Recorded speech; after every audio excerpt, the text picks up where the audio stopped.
حضرت سمیہ رضی اللہ تعالیٰ عنہ کا نام سنا ہے. نماز نہیں فرض ہوئی تھی, روزہ نہیں فرض ہوا تھا, حج کے احکام نہیں نازل ہوئے تھے, زکوٰۃ نہیں فرض کی گئی تھی.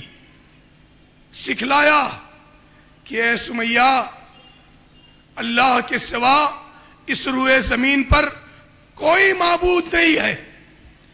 یہ جتنے لات و عزا و منات معبودان باطلہ ہیں, یہ مٹی کے بت جن کی پوجا کی جاتی ہے, چاہے وہ کھڑے ہوں چاہے وہ لیٹے ہوں, ان کو اس روئے زمین پر تصرف کا کوئی حق حاصل نہیں ہے. اگر تم نے اس علم کو سیکھ لیا, اس پہ قائم رہی, تو قیامت کے دن عرش کا مالک تمہیں جنت میں داخل کر دے گا. حضرت سمیہ کے مالک نے وہ غلام تھی, لوڈی تھی, ظلم کی وہ انتہا کی کہ خدا کی قسم اگر اس ظلم کو پڑھ لیا جائے تو روٹے کھڑے ہو جاتے ہیں. اگر آج ہماری ماں کو ہمارے سامنے ننگا کر دیا جائے کسی چیز کے لیے, ہم اسی وقت مرتد ہو جائیں گے.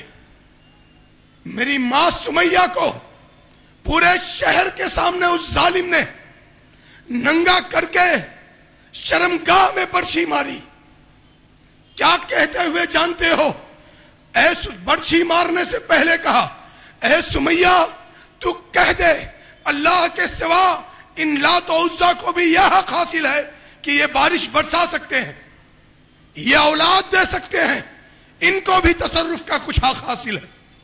کہا اے ابو جہل, اگر میں نے یہ کہہ دیا تو پھر میرے محبوب نے جو مجھے تعلیم دی ہے اس کا کیا؟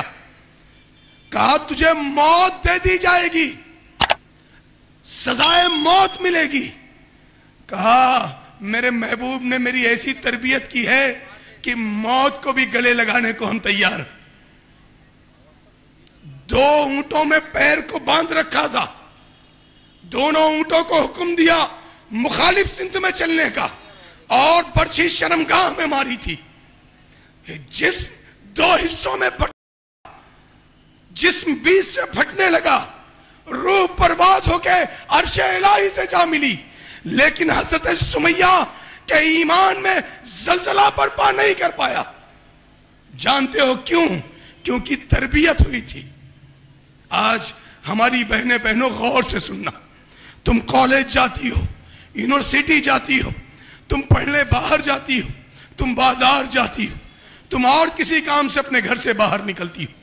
خدا کی قسم میرا یہ یقین اور ایمان ہے کہ تم اللہ کی ولیہ ہو اس روئے زمین پر. اگر تم نے کالج جاتے وقت, بازار جاتے وقت کسی غیر محرم کو نظر اٹھا کر نہیں دیکھا, تم ولیہ ہو روئے زمین پر اللہ کی.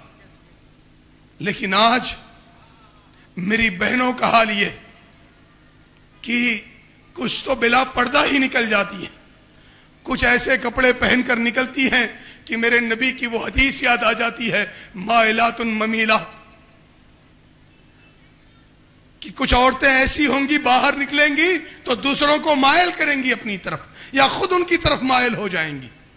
کچھ عورتیں نقاب میں جاتی ہیں, لیکن بازار میں کسی کو دیکھ لیا تو اپنا فون نمبر بھی دے آتی. موبائل جہاں نیکی کے لیے استعمال ہوتا ہے وہاں بدی کے لیے بھی استعمال ہوتا ہے.